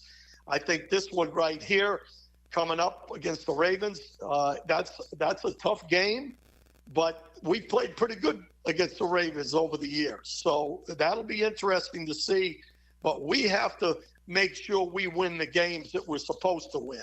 And it's going to be a situation where every game is a playoff game from here on out. We got to take care of business, and we own our own responsibility there. Yeah, home against Baltimore, at Tampa Bay, home against Carolina, at Tennessee. It's not a daunting schedule, which does bring me to Baltimore. Coach, here we go again. This will be the 4th time the Jaguars have had a, quote, showcase game at home nationally this year. They did not score an offensive touchdown in a loss to Kansas City. San Francisco came in here and absolutely just annihilated them. And then a few short days ago, Cincinnati on Monday night came in here and beat them. And now here we go again. National TV cameras are back. Eyes of the NFL back once again. Jacksonville for the 4th time. They're 0-3 in these games. Coach, why is there reason to believe Sunday will be any different? Well, because it's the NFL. Anything can happen on any given day. I still believe, and that's why I said earlier that I'm not. We're a little negative sometimes after a loss, but I still believe this football team has enough talent on it to play with anybody. So there's no guarantee in any of these games in either direction. It depends on how they play that night, and obviously, if you're looking at it, you're probably saying, hey. This team is not ready for prime time. Well, if this team's not ready for prime time against Baltimore, they're not going to be ready for prime time during the playoffs either. So it's our business to get ready to go, line up, and play football and play a clean game. And hopefully Trevor will be feeling a little bit better with another week.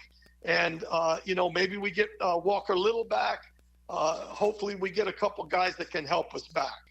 Jaguars are 2-4 at home, amazingly, 2-4 this year at Everbank Stadium, and the Baltimore Ravens come in on Sunday night. It'll be the first Sunday night home game in a long time here in Jacksonville, Florida.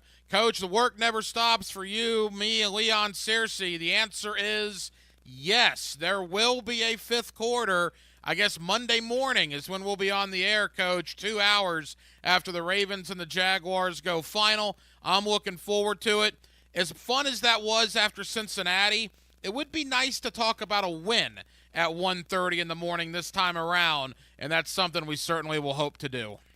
That would be nice. And other than my wife, you and Leon are the only ones that I would enjoy staying up till 3 o'clock in the morning with, especially with a win. That's exactly right. Head coach Dave Campo, always Monday night coaching with Campo here on Hacker After Dark. Coach, appreciate you, my friend. I'll see you on, Monday morning there at the studio. You got it. Have a good one. What's 1010XL's starting lineup? The starting lineup. Hicken and Prosser in the morning. Dempsey and Fat Tony with the Jags. Joe C, Matt, Nia, and Leon midday. Frenchie, Brooks, and Carline afternoon. And Baloo and Hacker in the evening. Live and local all day. 1010XL. Rick Ballou for Carlson Dental. You know, I've been telling you this for quite some time because it's true. I hate going to the dentist, or at least I used to hate going to the dentist. I had total anxiety, and then I tried sedation, light sedation for cleaning and deep sedation as well for cavities and root canals. Folks, it's an incredible experience. So don't be nervous, don't be scared. Go to CarlsonDentalGroup.com. That's CarlsonDentalGroup.com for all of your dental needs. The year is almost over. Do you need cash for the holidays or want to be credit card debt-free for the new year? Call Loan Pronto today. Their Express Equity line of credit can get you $20,000, $50,000, $100,000 in as little as 5 days. Listen, if you have a ton of equity in your house, and Loan Pronto can help you turn that equity into cash. You can access up to 95% of your home's value. Use the money to pay off all your credit cards, pay off personal loans, or start that home improvement project.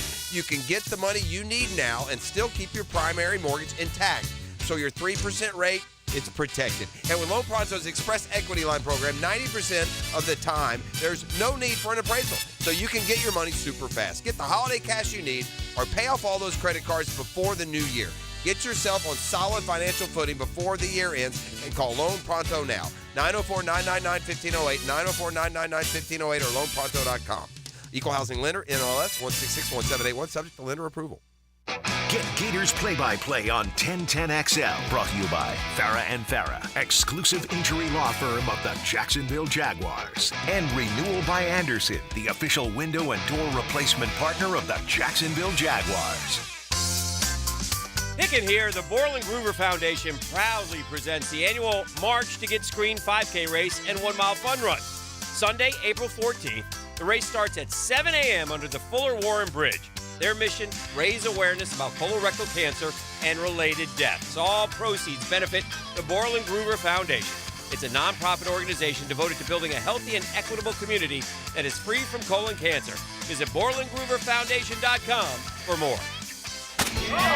Mystic Cornhole Company builds the best high-quality custom boards right here in Jax. Perfect for weddings, tailgating, your business, a day at the beach, and a great gift idea for you-know-who. See their designs at MysticCornholeCompany.com. From the very beginning, 1010XL has encouraged and recognized the accomplishments of local scholar athletes. Wednesdays on The Frangie Show. Brought to you by Southeast Orthopedic Specialists. And the Plumbers and Pipefitters Local Union 234.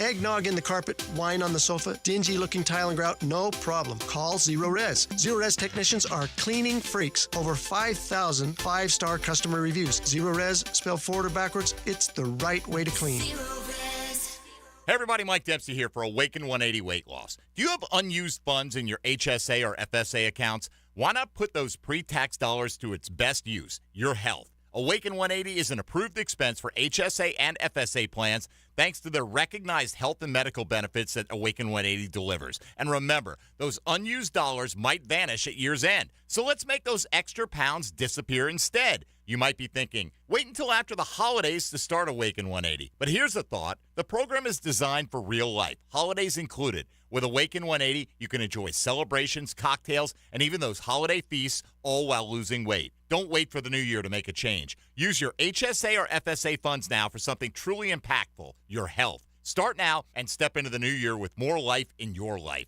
Call the solution for weight loss, Awaken 180 Weight Loss, at 844-346-1800. That's 844-346-1800 or online at awaken180weightloss.com.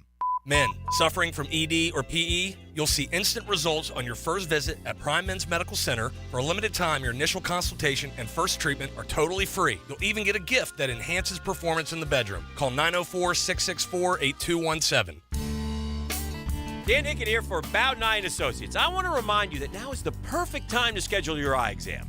Take advantage of your existing insurance benefits before they reset in January. Join the many satisfied patients who trust Bowdeny with their vision. Schedule your eye exam now and enjoy the peace of mind that comes with clear and healthy eyes. And remember, your deductibles reset in January, so don't miss out on the benefits you've already earned. Bowdeny & Associates, keeping the First Coast focused. The holidays provide a good reminder to ensure your vehicle is well maintained for safe and reliable travels. So in the spirit of giving, Famous Automotive and Tire is offering a buy 3, get 1 free promotion on all size tires and brands. All new tire sizes and brands, buy 3, get 1 free. This holiday sale also applies to all shocks and struts. Visit the shop for details and get your vehicle holiday ready at Famous Automotive and Tire. 7 locations servicing every customer like they're famous. 1010XL is presented by Farah and Farah, exclusive injury law firm of the Jacksonville Jaguars. Protecting you and your family. Call 396-5555. Jacksonville. This is Hacker After Dark on 1010XL. We got 2 competitive games. Monday Night Football, Green Bay and the New York Football Giants tied 7-7. 5 minutes to go in the second quarter. And how about this? Down in South Florida, Titans 7, Dolphins 7. And in fact, Miami has not scored an offensive touchdown. Their only points of the game came on a pick 6. They just had a field goal blocked. Denmark, I was telling you this earlier. Watching the Dolphins this year, it reminds me of like the Greatest Show on Turf. Now, the Rams were better with Warner and Isaac Bruce and Torrey Holt and Marshall Faulk. I'm not saying the Dolphins have that level of talent, but a lot of people couldn't figure out how to beat the Rams when they were that good at those skill positions until Bill Belichick in the Super Bowl with New England said, all right, you got 3 future Hall of Famers, or 4, I guess, with the quarterback and Warner. We're just going to knock the hell out of you every time you come across the middle. We're going to pound on you. We're going to give you your 15-yard slants, but we're going to make you pay for it every time. And in the fourth quarter, Bruce and Holt and those guys for the Rams weren't very interested in doing a whole lot across the middle. That's what Tennessee's doing to Miami tonight. Jalen Waddle has been down and looked at by the training staff. Tyreek Hill has been down and looked at by the training staff. Tennessee is laying the lumber to Miami. Now, the Titan offense hasn't been good enough to take advantage. They only have 1 score of their own. But I can't remember the Dolphins in this high-powered offensive attack not scoring an offensive point in a half of football this year. And unless they get a point here in the last minute, they will go an entire half without scoring because this Titan defense is bringing it to them physically. We'll see what happens in half number 2. Coming up in less than 10 minutes, Bill Bender, national college football writer for the Sporting News. We'll get the fallout from Florida State not making the playoff. I certainly want to talk about the 4 playoff teams and about the University of Florida. Since the last time I was on, Trevor Etienne has entered the transfer portal. Chris McClellan has entered the transfer portal. Umalayan has entered the transfer portal, not gone pro. I mean, they've had some issues with guys leaving. Graham Mertz announced he's coming back. Florida has hired 1 new defensive assistant, reportedly Will Harris, from the Charger staff. Obviously, they let Corey Raymond and a couple other guys go. There's been a lot of stuff going on in Gainesville, even though their season has come to an end. So we'll talk Florida, we'll talk Florida State, and a little college football playoff with my buddy Bill Bender, national college football writer for the Sporting News. It is a Monday night edition of Hacker After Dark with Dylan Denmark. The Hacker Ryan Green with you, talking a little college ball next, right here on 1010XL and 92.5 FM. Game day prep starts 5 hours before kickoff. This is big-time ball season. On the famous Automotive Tire and Quick Lube Kickoff Show. Live from Tailgaters Parking. Presented by Clearwater Irrigation and Gatorade Fast Twitch on 1010XL.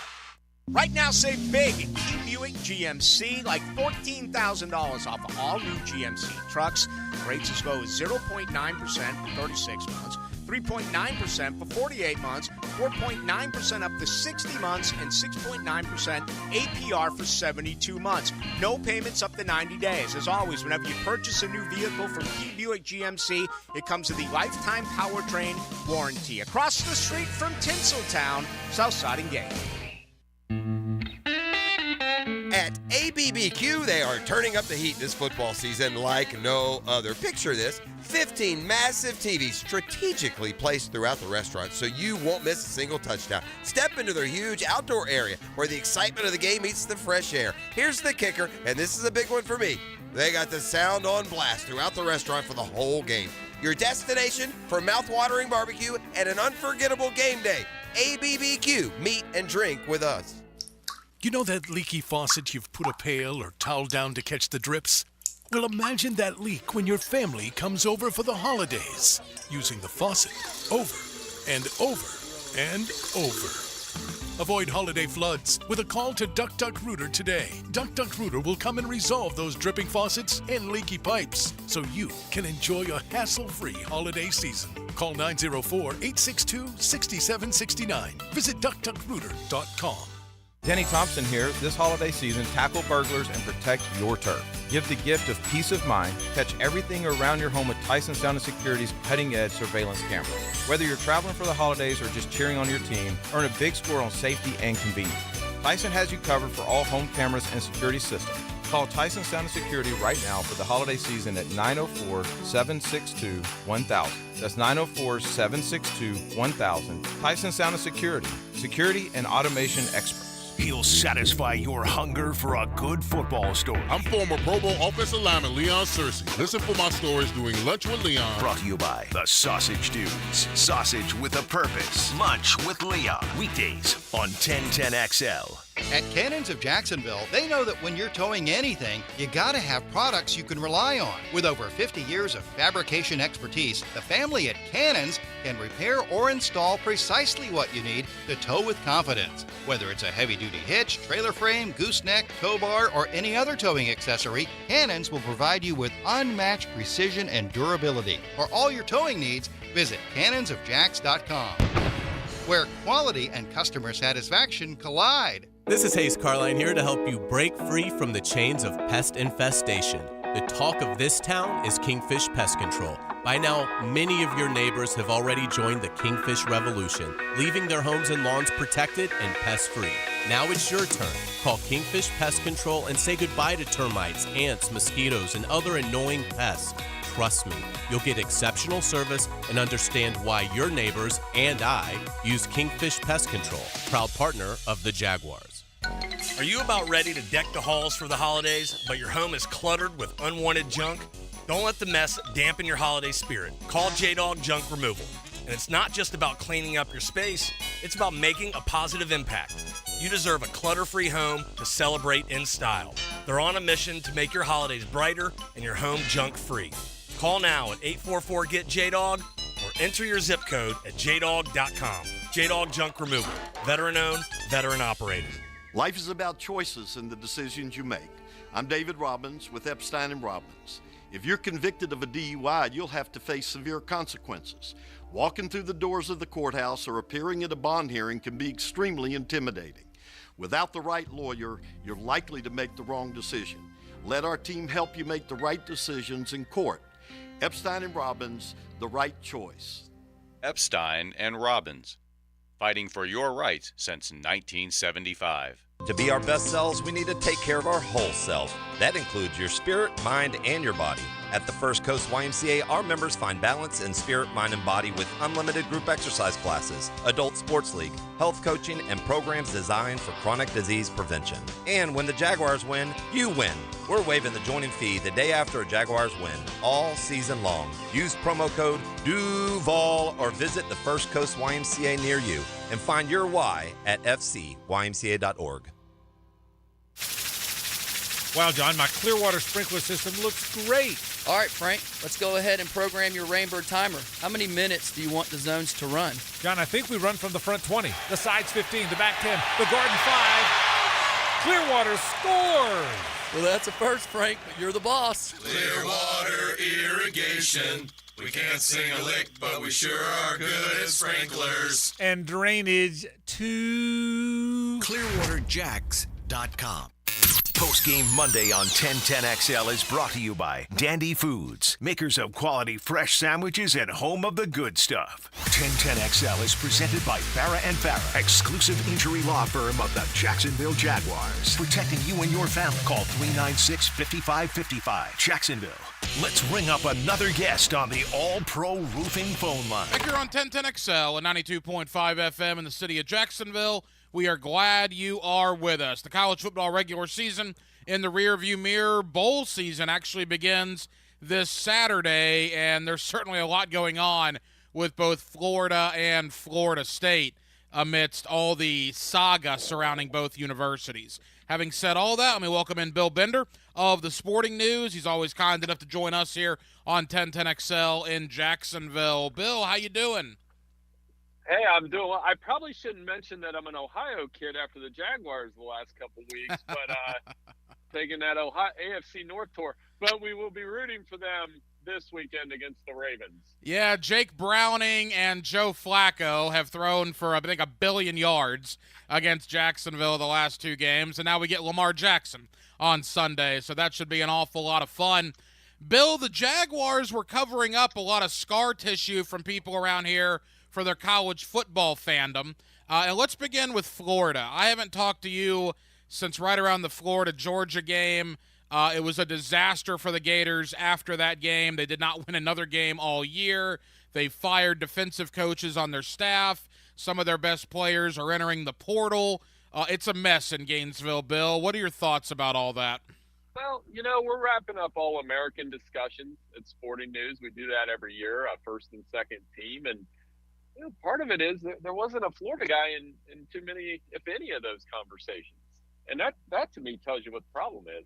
You know, when you think Florida, Florida State, Miami, at least when I do, even from that vantage point in Ohio, you think about talented 4- and 5-star rosters, and that just wasn't there for the Gators. And you're right. I mean, last time I talked to you, I was super optimistic. You know, Florida maybe make a bowl game, do this, do a couple things right, and continue to build momentum. That just did not happen. It did not happen. And the defense, it's one of the worst Gator defenses I've seen. I'm 40 years old. I go back probably in 1990s, the first time I can really remember Gator football. I can't remember a worse Gator defense in the 34 years that I've been watching it. And Billy Napier's going to remain. There was some talk about that. Obviously, nothing has come to it. Whether the fans like it or not, Billy Napier is going to get year 3. I believe he should. I think you got to have minimum 3 years on the field. But clearly, Bill, when you talk about your hot seat rankings going into 2024, I would have to think Billy Napier is going to be pretty high on that list. Yeah, he'll be at it not near the top of a lot of those. And you know, this coaching cycle was not that splashy outside of Texas A&M once Jimbo was fired. I didn't think there was another hire or fire that totally blew me away after that. So Florida will definitely be, and it's still a coveted job because of where it's located, because of the conference it's in, because it's going to be interesting to see what their place is in the new SEC with Oklahoma and Texas, if that makes sense. I mean, in terms of, you know, what is their weight class now? I mean, it can always be a heavyweight with the right guy at that job. That's been proven. So Billy Napier will face a different level of pressure with that new level SEC in 2024. Bill Bender of the Sporting News. Bill, the transfer portal. First off, before we really dive in, there are thousands, that's thousands of people in the transfer portal in the world of college football. Is the transfer portal out of control, or did they expect it was going to be like this when they instituted it? Could you imagine if our line of work operated in that level? Like after each season, hey, I'm going in the transfer portal. I'm heading out to Iowa City or something. Yeah, no, I don't. I'm glad it doesn't for job security purposes. But you're right. I mean, it's become the intent of the transfer portal and what it has become are two different things. And I feel the same way about NIL in a lot of ways. That you know, the intent of what we wanted versus what it's become, and the Pandora's box analogy is always used, is two different things. There shouldn't be that many guys in the transfer portal. You don't want to deny kids the opportunity to play somewhere else. That's not what I'm saying. But I think it's become, I play 1 year at a school, I'm not getting what I want, I'm out. And I don't know if that's the right thing long-term for college football. Some people might disagree, but when you have that many kids in the portal, there's probably something wrong with the product itself. Well, and I mean, I think Arizona State is the team I saw earlier. They've already gotten 7 commitments out of the portal, and we're a week into this thing. I mean, it's crazy, the turnover, which brings me back to Florida. Look, 2 of their big-time D linemen, 2 guys that we're going to be counted on, are in the portal. Trevor Etienne entered the portal, and when that happened at the end of last week, I had some Gator buddies of mine basically insinuating the sky was falling, and this was a nightmare scenario. I mean, when you have guys of that sort entering the portal, boy, that's devastating to a program. Yeah, and the wild part is, like, another thing that needs done is NCAA needs to reevaluate its calendar, right? Because this is like opening NFL free agency on Wild Card Weekend. I didn't think there'd be a day where there's Alabama, Texas, Michigan guys in the portal. These are teams in the playoff, and they have guys in the portal. I understand the why, but it's wild to me that this setup is set up like this. You would think that maybe the calendar could get pushed back. These kids could make their decision after the new year. But then again, you want to get on campus and be an early enrollee and those kind of things. So I think if I could fix something with college football, I'd start with the calendar and how do we do this properly when everything's getting pushed up. Bill Bender of the Sporting News. Quickly, Bill, because I want to get to Florida State. There are a lot of name quarterbacks in the portal. We know Florida got Graham Mertz out of the portal last year. He's coming back for 2024, and I thought Graham Mertz had a very good year, all things considering, before the injury. But whether it's Riley Leonard, DJ Uiagalelei again, I mean, you got some big-time guys in the portal. What's the 1 or 2 quarterbacks that are the most coveted that are out there right now?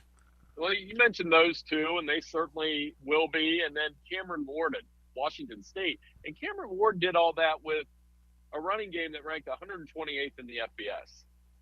So imagine him with the benefit of a better running game. I think he could be fantastic. So I think he's a guy to look at, and maybe he'll go somewhere and land. DJU, another chance, another school will do well. And Riley Leonard was awesome before he got injured. He had Duke. They were one of the biggest stories of September, and you wonder if that will continue in his new spot. I know Notre Dame's really been linked to him over the last couple days. Bill Bender of the Sporting News. All right, Bill, let's get into Florida State. You've had a week to digest what the committee did. I can tell you people around here that wear the garnet and gold are still furious. They have not come down from that. They are very, very upset. What are your thoughts on what transpired last Sunday?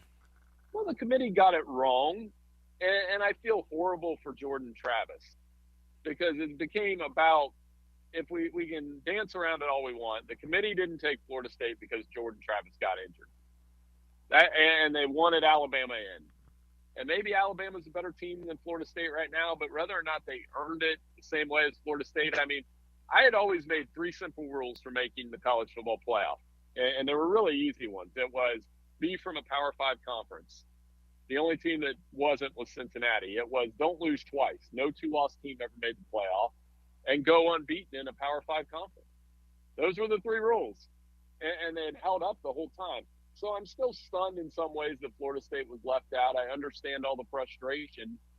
The other part of it, though, is from an entertainment standpoint, yes, Alabama, Michigan will draw larger ratings. There's no question. But is that what we're doing? Are we that they got a name for that? It's professional wrestling. Yeah, well, look, and the bottom line, too, and the committee's never going to have to answer for this because that situation will never happen again.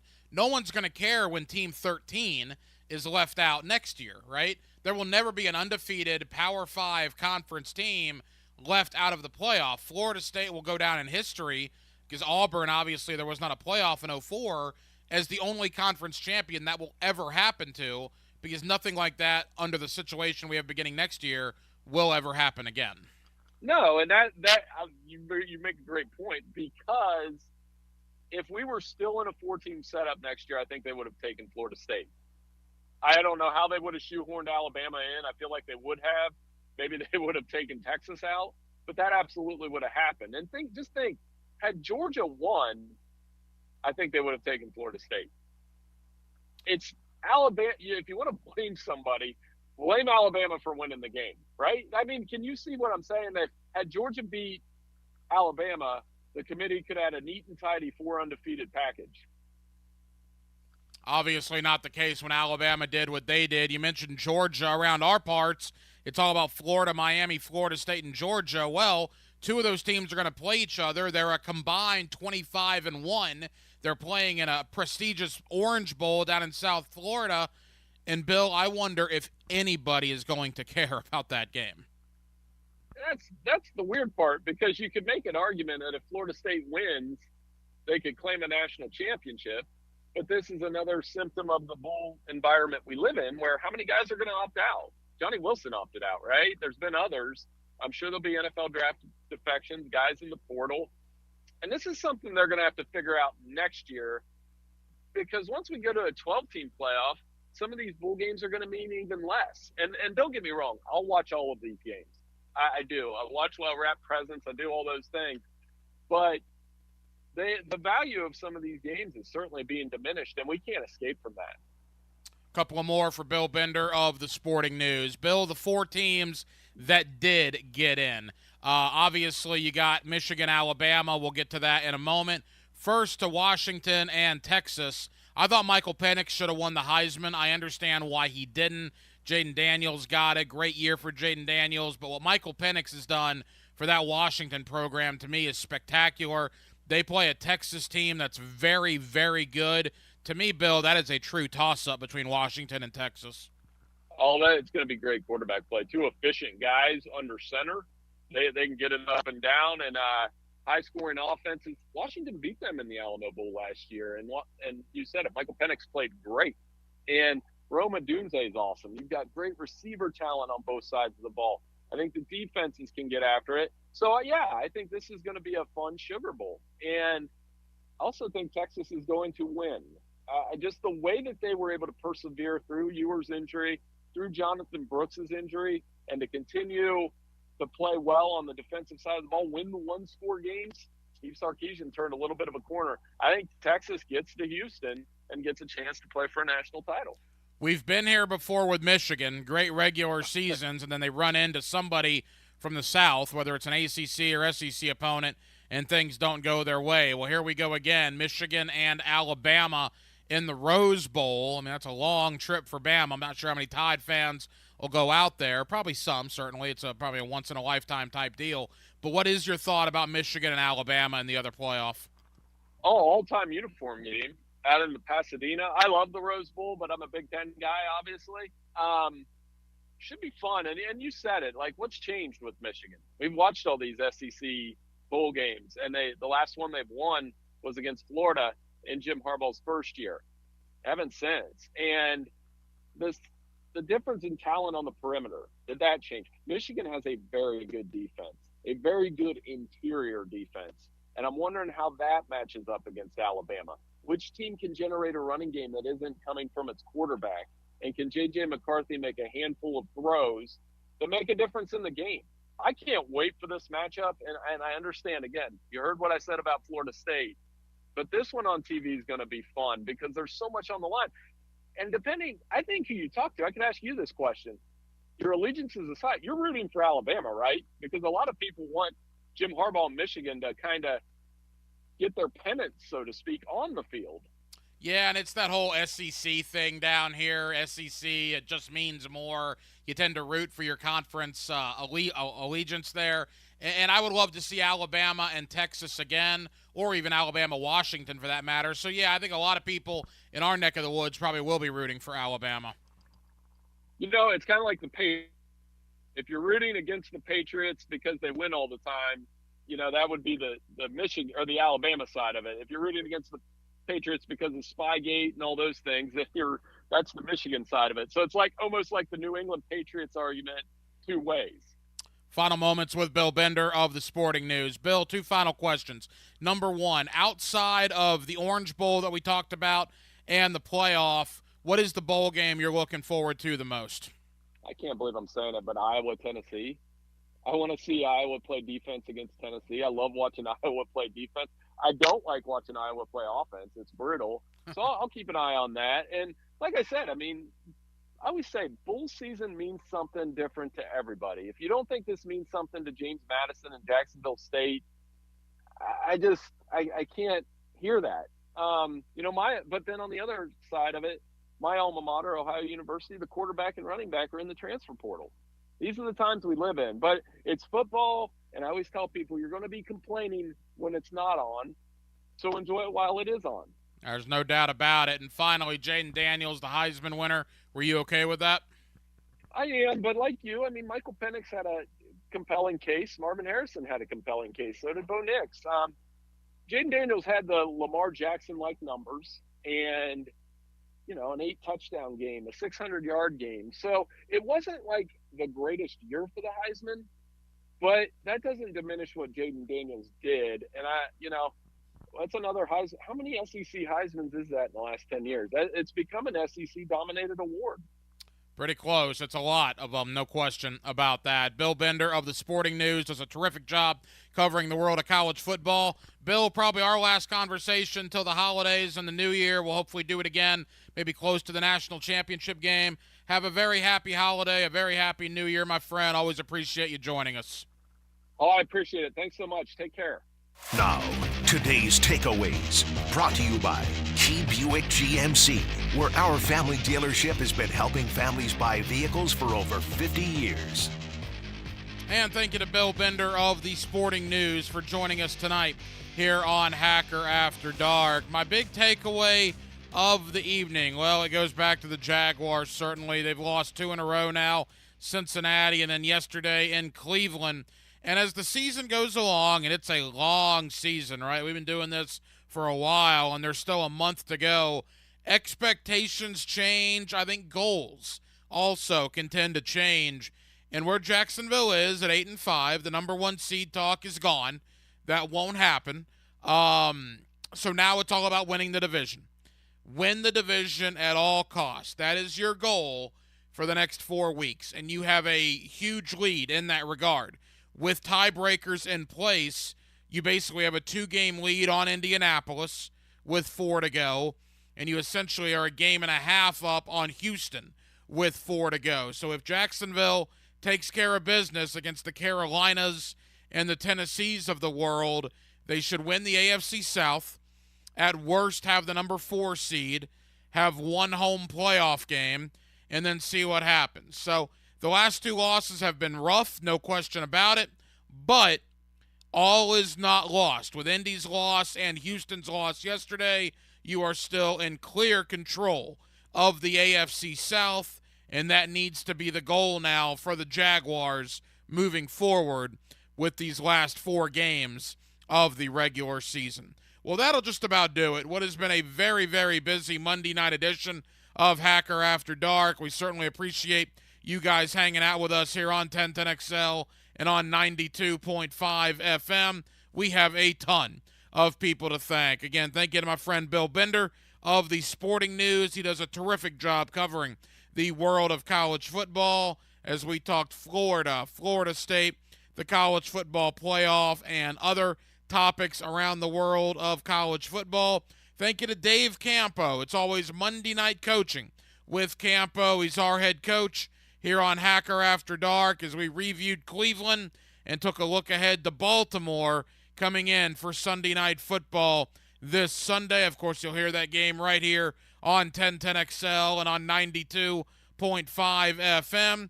And back in hour number 1, Brian Sexton, Jaguars.com. Always enjoy talking with Brian. Again, breaking down the Jaguars, looking at the scenarios moving forward, and previewing that big matchup with Baltimore coming up on Sunday evening. Now, we will be back tomorrow night. Are you kidding me? Jacksonville, Florida. I got to ask you a question. Where would you rather be on a Tuesday night from 10 o'clock to midnight than right here with Dylan Denmark and yours truly on Hacker After Dark, our late night show on a Tuesday, and we do hope that you join us then. Dylan Denmark was your producer tonight. Dylan, great job as always. I'm the Hacker Ryan Green. And again, Jacksonville, thank you for spending part of your Monday evening with us right here on Hacker After Dark on 1010XL and on 92.5 FM. So for all of us here on HAD, have an absolutely terrific remainder of your Monday evening, and we will do it all over again tomorrow night on a Tuesday beginning at 10 o'clock. Until then, good night, Jacksonville.